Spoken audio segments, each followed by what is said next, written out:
3 of the MotoGP World Championship, and what a start by Marques and Espargaro. Currently running in first place up the inside of Marques. Bad start by, he's back down to about 6th or 7th away. Well, on the Suzuki, he leads Marques. Valentino Rossi bumps out a bit at turn 2. LCR Honda with Anti right behind him. It's Marques now leads that turn 2. Dives straight back up the inside. Leads away through turn 3. This is the fastest part of the circuit, 1 kilometre long.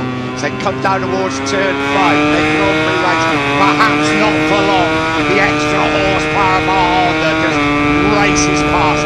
Marques will try and break them up very early on because of his tyre choice. Aggressive move up the inside, have been to 3rd place and rides around the outside of Espargaro at turn 6 in the chase of Marques. We said it was a bad start for. They come down now into turn 11. Marques is getting away at the front. Turn 11, Marques already trying to make a break. 3/10 of a second up he was through the first 3 seconds. Started 8th, he's in 8th place at the end of the first lap. No big move from the 36-year-old at the moment. It's Marques that leads on this second lap. Marques already a second clear of the field to 6th. Yeah, he's being pushed back by the 2 factory Ducatis. Marques still leads the way, getting into some sort of rhythm. Didn't make such a good start in Austin, but from the second row of the grid, super start by the British rider. But Marques won here last year, he's winning here.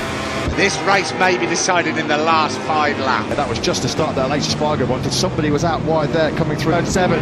Quartararo has the inside line though, down to reverse corkscrew though. No, he gets his nose wiped on that front well there through turn 17. The last 2 corners have been weak points all weekend for Fabio Quartararo, and it's made up 5 places. He's into 15th, but he's got a long way to go to get anywhere near 3rd. And Espargaro on the Aprilia has been strong as well from 13th. He picked up 3 places to get himself inside the top 10. Nakagami's going the wrong way.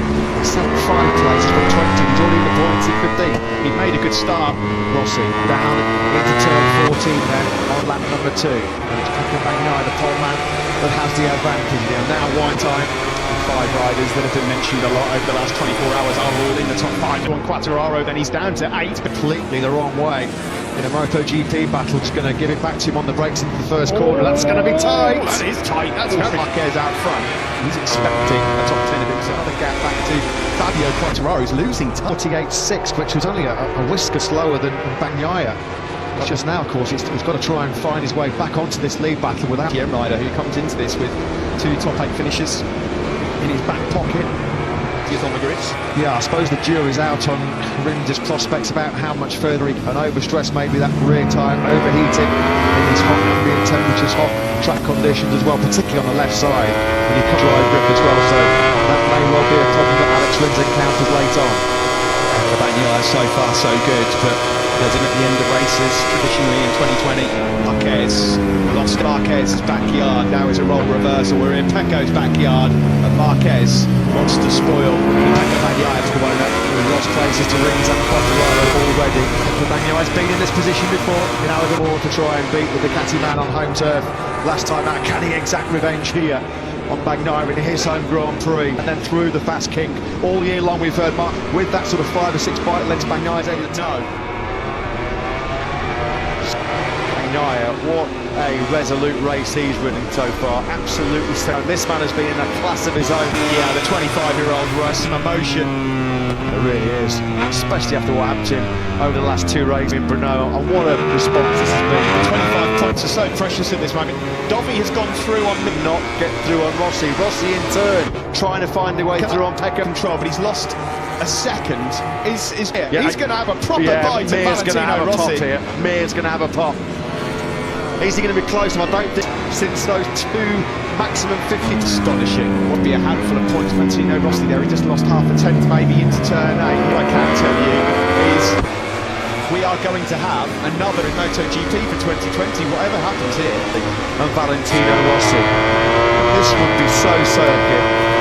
Almost as close as brothers, aren't they, this pair? When you think of all the trolls, would be such a great result for a pair of them. Well, his races have not been his fault. No, and one of them, he was well positioned to possibly get 20 course to be taking that 200th podium, although that's not a given because Miller and we're still not even at half race distance. Lavishing praise on Yamaha for locking out that top 4, but of those 4, wow, I mean, everybody thought it was going to be, well, it was going to be Vinales and Quartararo. Yeah, exactly. If you'd have asked me, now so costly for Fabio Quartararo today has gapped Miller behind him. Is Miller just starting to find it? Not a lot wrong with Pecco Bagnaia. He's having a big look over his shoulder there, Jack Miller. I think he's got a bit of trouble. Wasn't he in that Andalusian Grand Prix when that cruel mechanical problem denied him a slow first podium finish in Moto GP? Well, that's awesome. Start posing a real serious problem. This is going to be fascinating with clear track ahead of him. How quickly a look up the inside stretched his lead over Rossi to over a second. At the moment, Ross escape of Rins and Bagnaia. His fastest rider actually was Tranmere, number 36, Yeah. 30 behind Jack Miller. Yeah, and that lap time mullet Miller because he was 1.4 seconds playing his get out of jail free card. Big start today because GP World Championship. How many more twists and turns are we going to get in the road? 13 laps to go. Look how quickly Bagnaia have dispensed with. I mean, just nobody can keep any consistency in MotoGP in 2020 at all. So might be set to continue after this. There's Linjard standing success, real stars of the show in many respects in 2020. And what a lap time that is from the race leader. A 1:32.748. It's a personal, was half a second quicker. Goes down, that was a factory Ducati, it was Pecco. It is! Unbelievable! Fire from the Ducati. Oh, what a dramatic start, and the bike's on fire! Maybe the tyre hair fence is on fire as well. It's into his Yamaha. What early drama we had. Combined over the top of that, too eager on the throttle through Stoke Corner, launched over the high side, down he went, won the factory Ducati's World Championship. Surely that has gone. What a massive moment, the 2019 World Championship. Can you believe it? They're trying to get that bike out there. Down the 41 now in Australia. I've got to be honest, man. Deep into the night there on Sunday evening. What means to it? Miller into the famous for the final time on the last lap. At the moment of his Grand Prix career, latest most and victory. Forget about Bagnaia's life, aren't they? What about Jack Miller's? What about the Miller family back in Australia? No pressure that he's under his head, he's in the trenches. Well, he's digging himself out to the big time right now. Oh, Miller's got goodness down. me. He's had a big crash there coming out of turn 3. He's okay. That was big. That was big by Jack Miller. It's Rossi into Stoke Corner. Picks the bike up onto the fat part of the tyre, accelerates down into this hollow, hard on the brakes and into Vale. They're about to click through this second sector any moment now. Rossi a sweeping wide line through Durham Corner on his 400th Grand Prix start. Valentino Rossi leads here. It's raining, but it's raining in Sector 1 and he's already through that. Is it raining on other parts of the circuit? The umbrellas are going up here. What a time for the rain to start falling yet again here, but no, this may well be costing Marquez the chance to fight for a sensational pole position. Marquez crushes the opposition in Argentina. His first win of 2019. He's so quick through this first sector. Will he have a look on the inside? He moves to the inside. Rossi's going to take the lead. Rossi on the inside wants it a little bit wide. Valentino Rossi is back on the top 3 step.